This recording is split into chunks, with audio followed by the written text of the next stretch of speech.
Good morning friends. आज हम बात करते हैं डायरेक्ट इनडायरेक्ट के इंट्रोगेटिव पार्ट नंबर 3 की। इससे पहले मैंने पार्ट नंबर 1, पार्ट नंबर 2 की 2 वीडियो अपलोड कर रखी डायरेक्ट इनडायरेक्ट की।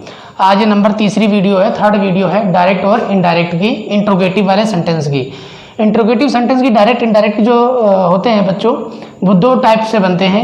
एक तो होते हैं हेल्पिंग वर्ड से रिपोर्टेड स्पीच जिसकी शुरू होती है, और दूसरे जो रिपोर्टेड स्पीच क्वेश्चन वर्ड से शुरू होती है, वाट वर्ड से, वाट से, वाई से, हाउ से, व्हेन से।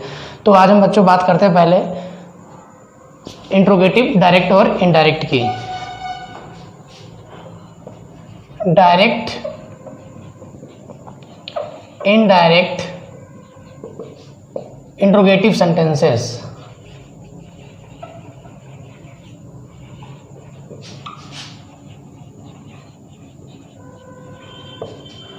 डायरेक्ट इनडायरेक्ट इंट्रोगेटिव सेंटेंसेस की बात करते हैं। इसे बच्चों करना क्या होता है, इसको पहचानेंगे कैसे। सबसे पहले जो वाक्य के अंत में क्वेश्चन मार्क लगा होगा, वाक्य के अंत में क्वेश्चन मार्क लगा होगा तो आप पहचान जाएंगे कि सेंटेंस हमारा जो है ये इंट्रोगेटिव है। कैसा है सेंटेंस? इंट्रोगेटिव है। जब क्वेश्चन मार्क लगा होगा लास्ट में तो इससे क्या करेंगे हम, जब सेंटेंस इंट्रोगेटिव है उसके बनाने का नियम वही लगेगा जो बता रहे हैं।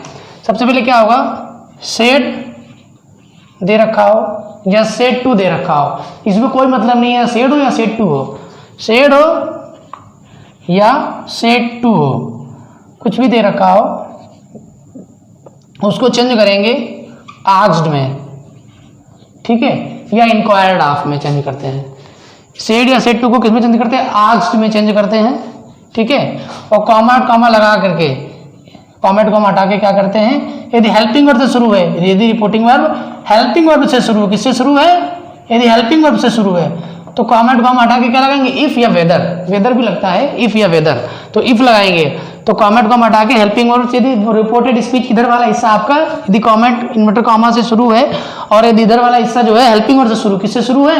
हेल्पिंग वर्ब से शुरू है।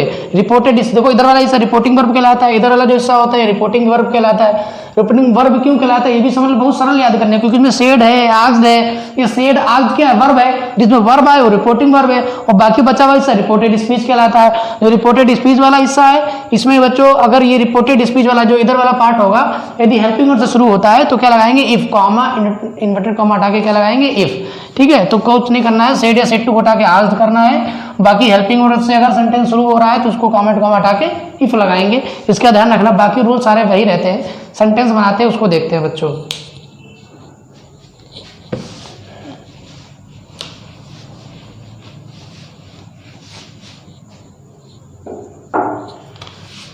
जैसे मीरा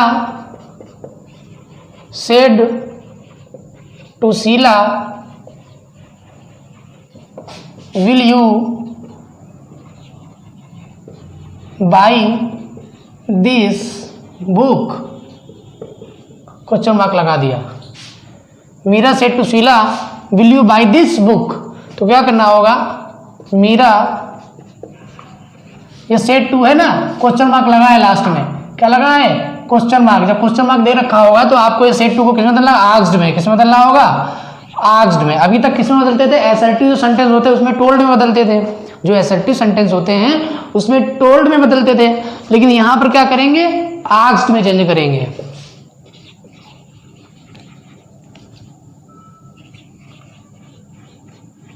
अब कॉमेट कॉमा देखो विल है, यहां जब बच्चों एक बात समझ लो, ये देखो ये रिपोर्टिंग वर्ब वाला हिस्सा है, ये कैसा हिस्सा? रिपोर्टिंग वर्ब वाला। ये कैसा हिस्सा? रिपोर्टेड स्पीच वाला है। आर भी मतलब रिपोर्टिंग वर्ब और आर ओ पी मतलब रिपोर्टेड स्पीच वाला हिस्सा। तो समझ लो बच्चों, जब यहाँ पर अगर ये वाला जो हिस्सा है, अगर यहाँ पर हेल्पिंग वर्ब है तो कॉमेट कॉमा हट के इफ लगेगा। क्या लगेगा?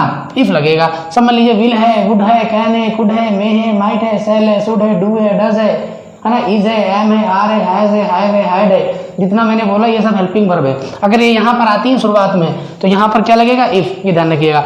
और बच्चों इसकी हो जाती है कट्टिंग घुड़ा, इसको बहुत आसानी से समझिए, बहुत सरल है बच्चों। अब देखो क्यों ऐसा होता है, इसको असर्टिव में चेंज करना होता है हमको, इंट्रोगेटिव उसको असर्टिव बनाना होता है पहले वाला। जैसे यू सेकंड पर्सन है, यू क्या है यहाँ पर? सेकंड पर्सन है। और बच्चों आपको रूल मैंने बताया था, सन बटे 123, सन बटे 123 फर्स्ट पर्सन किस में चेंज होता है? सब्जेक्ट में। सेकंड पर्सन किस में चेंज होता है? ऑब्जेक्ट में। और थर्ड पर्सन नो चेंज। तो यू यहाँ पर क्या है? Second person. सेकंड पर्सन किस में जाएगा? ऑब्जेक्ट में। देखो ये बच्चों हमारा सब्जेक्ट है, ये हमारा क्या है? ऑब्जेक्ट है। ये हमारा क्या है? सब्जेक्ट, ये हमारा क्या है? ऑब्जेक्ट। तो यू हमारा किस में जाएगा? ऑब्जेक्ट में जाएगा, शीला में चेंज होगा। तो यू जब शीला में जाएगा, शीला सी है तो यहाँ सी हो जाता। अगर यहाँ पर राम होता तो ही हो जाता, यहाँ पे मी होता तो आई हो जाता। यहाँ जो होगा वो उठ के यहाँ आ जाएगा। क्यों? क्योंकि ये जो यू है ये चेंज होगा शीला में और ये सी हो जाएगा। यहाँ सी हो गया और ये देखो एरो बना है, ये चेंज होकर जब ये यू यहाँ पर यू है उसको सी मानो, क्योंकि यू जाएगा शीला में तो यहाँ सी मानो, यहाँ सी हो जाएगा। और विल का क्या होता है? वुड। मैंने बताया आपको विल का क्या होता है? वुड।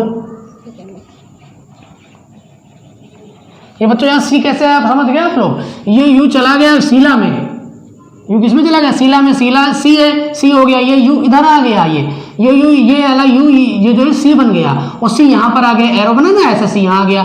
अब ये जब इधर आ गया तो विल का वुड हो जाएगा। और बाई दिस बुक, बाई और दिस का क्या हो जाएगा? That book. बाई दिस का क्या कर देंगे? That book. इस तरह से सच्चो सेंटेंस बनेंगे। इसी तरह बच्चों फिर समझ लो सेट टू को आज कर दिया, कॉमेट कॉमेट है, इफ लगाया, यू चला गया शीला में, सी हो गया, विल का वुड हो गया, बाई दिस का दैट और बुक उतार लिया यहाँ पे। ठीक है बच्चों, इस तरह से सारे सेंटेंस बनेंगे। नेक्स्ट सेंटेंस देखिए, Lakshmi said to her daughter are you ill.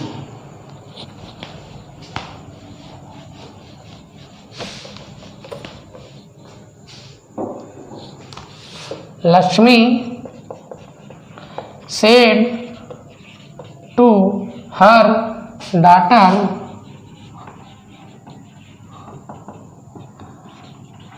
are you ill। तो लक्ष्मी said to को क्या कर दिया? asked her daughter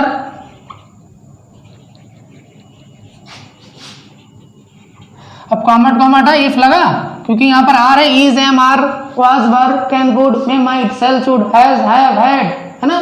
अगर ये हेल्पिंग वर्ड से शुरू हो यहाँ पर तो इफ लगेगा। ठीक, इफ लग गया तो ये इधर हो जाएगा, ये चला जाएगा डॉटर में, डॉटर सी है, लड़की है, सी हो जाएगा। ठीक है, और यहाँ पर क्या हो जाएगा? Is am are change into was were, is am are change into was were, तो यहाँ पर क्या हो जाएगा? Was ill. फिर से समझिए कैसे चेंज हुआ। यू चला गया हर डॉटर में और हर डॉटर लड़की है, सी, यहाँ सी हो गया। यहाँ यू थोड़ी ना, यहाँ सी समझो, क्योंकि ये तो सेकंड पर्सन है, सेकंड पर्सन ऑब्जेक्ट में। अगर फर्स्ट पर्सन होता तो सब्जेक्ट में चेंज होता, तो यहाँ सी हो गया, is am are change into was were, तो ये वाज हो गया, इल हो गया। ठीक है बच्चों,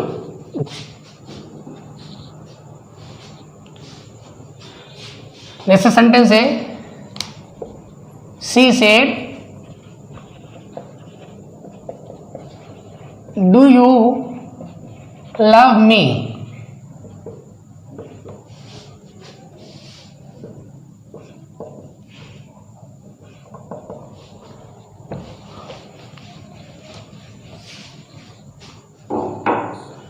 अब क्या है? सी सेड क्या, देखो सेड हो या सेड टू हो, अगर पीछे क्वेश्चन मार्क लगा है तो आपको आज लगाना ही लगाना है, आज लग जाएगा। अब यहाँ डू है, देखो डू हो है, डज हो, डिड हो, है ना, हैज हो, हैव हो, हैड हो, कुछ भी हो, तो यहाँ पर हेल्पिंग वर्ब है। क्या है? Helping verb. और जब हमारा रिपोर्टेड स्पीच वाला हिस्सा हेल्पिंग वर्ब से शुरू होता है तो इफ लगता है। क्या लगता है बच्चों? इफ लग गया और ये इधर हो जाएगा, ये इधर हो जाएगा। देखो दो तरीके से बनेगा, दोनों तरीके बताएंगे, इसको दोनों तरीके समझ लीजिए आप लोग। यू चला जाएगा सी में, देखो अब यहाँ पर वैसे यू जाता है किसमें? यू जाता है किसमें? ऑब्जेक्ट में। अब यहाँ ऑब्जेक्ट है कि दो पार्ट, इस हिस्से के दो पार्ट होते हैं, एक होता है सब्जेक्ट, एक होता है ऑब्जेक्ट। कहीं है इसमें सब्जेक्ट है लेकिन ऑब्जेक्ट नहीं है। तो बच्चों ये भी समझ लो ध्यान से, यदि सेंटेंस में ऐसा हो ऑब्जेक्ट ना दे रखा हो, सेकंड पर्सन हो, अब चेंज किसमें करेंगे?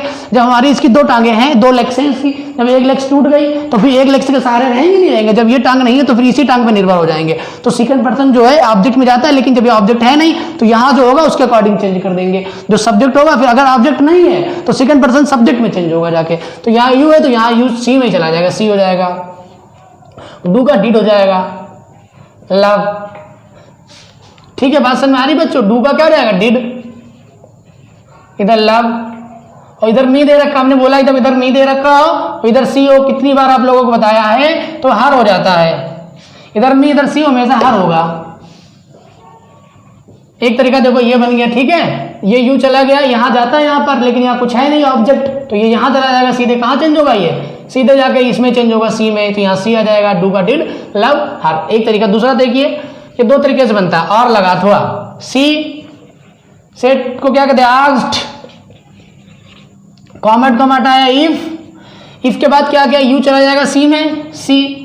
अब एक बात बच्चों समझो, जो डू या डज आता है, जब डू या डज आता है तो उसको क्या कहते हैं, सेकंड फॉर्म में भी चेंज कर सकते हैं। किसमें चेंज कर सकते हैं, सेकंड फॉर्म में भी। तो क्या करते हैं, लव है, इसकी सेकंड फॉर्म क्या हो जाएगी, लव्ड, क्या हो जाएगा, क्या हो जाएगी। अब देखिए, अब डू डिड हट गया, अब डिड नहीं लगेगा, क्योंकि डिड के साथ आपको अगर टेंस पता होगा, टेंस का ज्ञान है अगर आपको, तो डिड के साथ फर्स्ट फॉर्म आती है, तो लव हो गया। अब यहाँ लव्ड हो गया, सेकंड फॉर्म हो गई, तो डिड, यहाँ पर डू का डिड नहीं होगा, क्योंकि डिड के साथ कभी भी सेकंड फॉर्म नहीं आती, इसलिए यहाँ पर डिड नहीं लगेगा, डू का डिड नहीं होगा। सीधे सीधे क्या करेंगे, लव फर्स्ट फॉर्म में, इसको सेकंड फॉर्म में चेंज कर दिया, क्योंकि डू को ही सेकंड फॉर्म में चेंज किया है। यहाँ पर इस सेंटेंस में क्या किया, डू को ही हमने सेकंड फॉर्म में चेंज किया है। डू है लव को, डू की वजह से लव को हमने क्या किया, सेकंड फॉर्म में चेंज किया, लव्ड। अब वही वाला तरीका, इधर मी दे रखा है, इधर सी दे रखा, हर में चेंज हो जाएगा, सी लव्ड हर, ऐसे बन सकता है। ये दो तरीके हैं बनाने के, ठीक है बच्चों। प्रेजेंट इंडेफिनिट टेंस दो तरह से बनते हैं, तो उसको सेकंड फॉर्म में चेंज कर लो, या डिड प्लस फर्स्ट फॉर्म में चेंज कर लो, इधर सेकंड फॉर्म में डायरेक्ट, या फिर डिड प्लस फर्स्ट फॉर्म में चेंज कर लो, है ना, ठीक।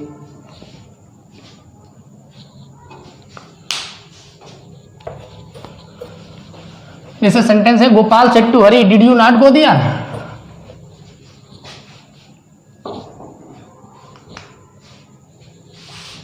Gopal said to Hari, did you not go there. अब देखिए कैसे बनेगा, Gopal said to go asked कर दिया, हरी कॉमेट कॉमेट आया, इफ लग गया, क्योंकि डिड दे रखा हेल्पिंग वर्ब है। अब ये इधर हो जाएगा, है ना। यू किस में चला जाएगा, हरी में, क्योंकि सेकंड पर्सन है, ऑब्जेक्ट में जाएगा। ये हमारा सब्जेक्ट है, तो ये हमारा ऑब्जेक्ट है, तो सेकंड पर्सन ऑब्जेक्ट में जाएगा, फर्स्ट पर्सन सब्जेक्ट में जाएगा। तो यू चला गया हरी में, अब यहाँ यू नहीं है, यहाँ पर हरी है, ही है। और जब यहाँ ही हो गया, यू नहीं है, यहाँ पर ही है, क्यों, क्योंकि हरी दे रखा है, ये इसमें चेंज हो जाएगा, इसलिए यहाँ ही हो जाएगा। जब ये ही है तो यहाँ आ जाएगा, ये ही हो जाएगा। अब डिड है, डिड को चेंज करते हैं हैड प्लस थर्ड फॉर्म में, इसको याद रखो, डिड दे रखा हो उसको किस में चेंज करते हैं, हैड प्लस थर्ड फॉर्म में। ये आपको पता होना चाहिए, रटना चाहिए। Did change into had plus third form, did change into had plus third form, तो यहाँ क्या हो जाएगा, यू का ही हो गया, हैड हो जाएगा, क्या हो जाएगा, हैड। डिड का क्या हो जाएगा, हैड, क्योंकि डिड को चेंज करते हैं हैड प्लस थर्ड फॉर्म, याद करो, नॉट गॉन, थर्ड फॉर्म हो जाएगा, हैड के साथ थर्ड फॉर्म देयर उतार देंगे। ठीक बच्चों, क्या क्या सेट टू को आस्क्ड करा, Hari comet comment I, if you चला गया, हरी में ही हो गया, डिड का हैड, नॉट गॉन देयर। इस तरह से बच्चों सारे सेंटेंस बनेंगे।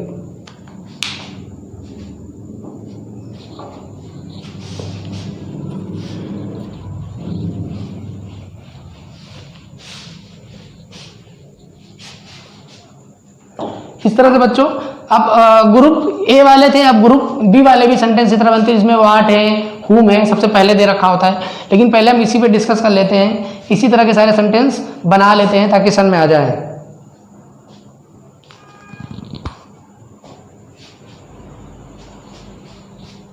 The boy said to Jawahar, did you anything to say me, to tell me.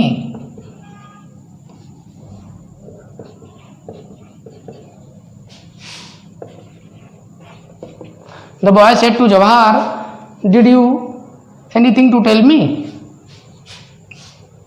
अब कैसे बनेगा sentence, the boy said to को आस्क्ड कर दिया, जवाहर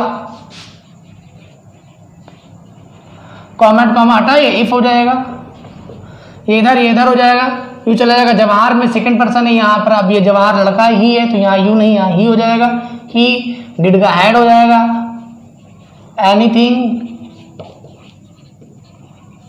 टू टेल, टोल्ड हो जाएगा, सेकंड फॉर्म है यहाँ पर, थर्ड फॉर्म हो जाएगी, टोल्ड, अब यहाँ मी दे रखा, क्या दे रखा, मी। अब समझो बच्चों ध्यान से मी वाली कहानी, हमने कई बार बताया है, जब इधर मी दे रखा हो और इधर ये ही हो तो उसको किस में चेंज करते हैं, हिम में। किस में चेंज करते हैं, हिम में। इधर ही दे रखा हो, इधर मी दे रखा हो तो उसको किस में चेंज करते हैं, हिम में। ये आपको पता होना चाहिए, ये समझ लीजिए आप लोग। हमने बता रखा है कि मी फर्स्ट पर्सन है, मी क्या है, I, me, my, mine, we, us, our, ours, ये सब फर्स्ट पर्सन है। और first person change into subject, me है ये सब्जेक्ट में चेंज होगा। अगर यहाँ मी है, जैसे मी है, अगर ये मी है तो मी सब्जेक्ट है तो तुरंत किस में चेंज होगा जाके, ये तुरंत चेंज होगा जाके सब्जेक्ट में। मी फर्स्ट पर्सन है, मी किस में चेंज होगा, सब्जेक्ट में। ये बात आपको पता होनी चाहिए। तो यहाँ पर इधर मी है, इधर ही है, देखो इधर मी, इधर बॉय, ही है, तो क्या हो जाएगा, हिम। तो टोल्ड हिम। तो बॉय सेड टू काग, जवाहर, कॉमेट कॉमा इफ, और यहाँ पर यू दे रखा, जवाहर में ही, डिड का हैड, एनीथिंग, टू टोल्ड, और मी का हो जाएगा हिम।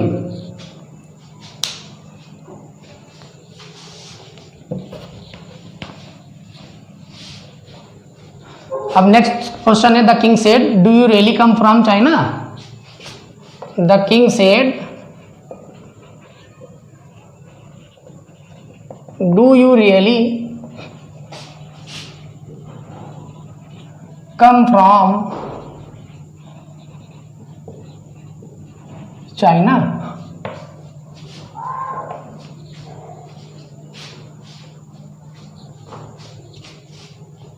The king said का क्या हो जाएगा, asked, क्योंकि पीछे क्वेश्चन मार्क लगा है, हेल्पिंग वर्ब इसलिए इफ से शुरू करेंगे, ये इधर हो जाएगा, यू चला जाएगा। कि देखो बच्चों ध्यान समझो, अभी यू जिसमें जाता है ऑब्जेक्ट में जाता है, ऑब्जेक्ट है नहीं, तो मैंने बता रहा जब ऑब्जेक्ट नहीं होगा तो किस में जाएगा, सब्जेक्ट में जाएगा, ही में, ही। और डू का क्या हो जाता है, डू दो तरह से बनता है, तो यहाँ पर डिड पहले डिड से बना लो, ही डिड रियली। अब यहाँ पर कम डिड के साथ फर्स्ट फॉर्म ही लगती है, कम केम कम ही फर्स्ट फॉर्म होती है, फ्रॉम चाइना। ठीक है बच्चों,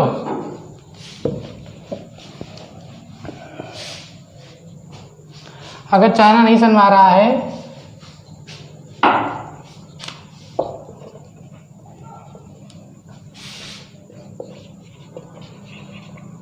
तो क्या हो गया, सेट टू को आस्क कर दिया, इफ लगाया, यू जो हमारा ऑब्जेक्ट में जाता है, ऑब्जेक्ट है नहीं सब्जेक्ट है, तो यहाँ ही में चला जाएगा, ही डू का डिड हो जाएगा, रियली कम फ्रॉम चाइना। ठीक है, अगर इसको सेकंड फॉर्म करके बनाते तो कैसे बनता, इसका दूसरा भी ऐसे बनेगा, the king asked if he, अब उसके बाद यू चला जाएगा, डू का सेकंड फॉर्म कर देंगे तो इसको सेकंड फॉर्म में कर देंगे, रियली। अब यहां पर सेकंड फॉर्म क्या होगी, केम फ्रॉम चाइना। फिर समझ लीजिए, द किंग सेट का आस्क हो गया, कॉमेट कॉमा इफ हो गया, यू चला गया ही में, ही हो गया, रियली उतार लिया, देखो ये यू चेंज हो गया, ही हो गया, रियली उतार लिया। अब डू की वजह से सेकंड फॉर्म करना पड़ा इसको, हमने बोला डू इट पहले दो तरह से बनेंगे सेंटेंस, है ना, सेकंड फॉर्म में चेंज कर दिया, फ्रॉम चाइना। ठीक है, डू या डज हो तो उसको डिड करके फर्स्ट फॉर्म रखा हमने इसको, ठीक है, कोई दिक्कत नहीं, डिड लगा दिया, डू का डिड कर दिया, ये भी तरीका है सरल।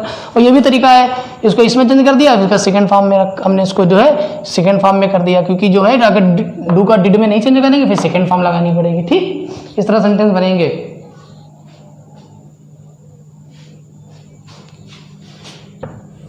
इस तरह से बच्चों सेंटेंस बनेंगे। उम्मीद है आप लोगों को समझ में आए होंगे। यदि कोई क्वेश्चन है, कोई क्वेरी है किसी तरह का डायरेक्ट डायरेक्ट आपको नहीं लगता तो आप कमेंट में बता सकते हो, सर इसमें क्या हमें डायरेक्ट डायरेक्ट नहीं समझ में आता है, ऑपरेटिव है, इंपरेटिव है, इंट्रोगेटिव पार्ट 2 है, इंट्रोगेटिव, डबल इंट्रोगेटिव, जो भी आपको लगता है कि डायरेक्ट डायरेक्ट कठिन इस टाइप्स के हम नहीं बना पाते हैं तो आप बना सकते हो, सजेशन दे सकते हो, उस तरह के वीडियो हम अपलोड कर देंगे, आप देख सकते हो और उसको समझ सकते हो बच्चों। ठीक है, आज के लिए बच्चों इतना ही, धन्यवाद। इस चैनल को अधिक से अधिक सब्सक्राइब करें, अधिक से अधिक शेयर करें, लाइक कमेंट करना बिल्कुल ना भूलें। ठीक है बच्चों, धन्यवाद।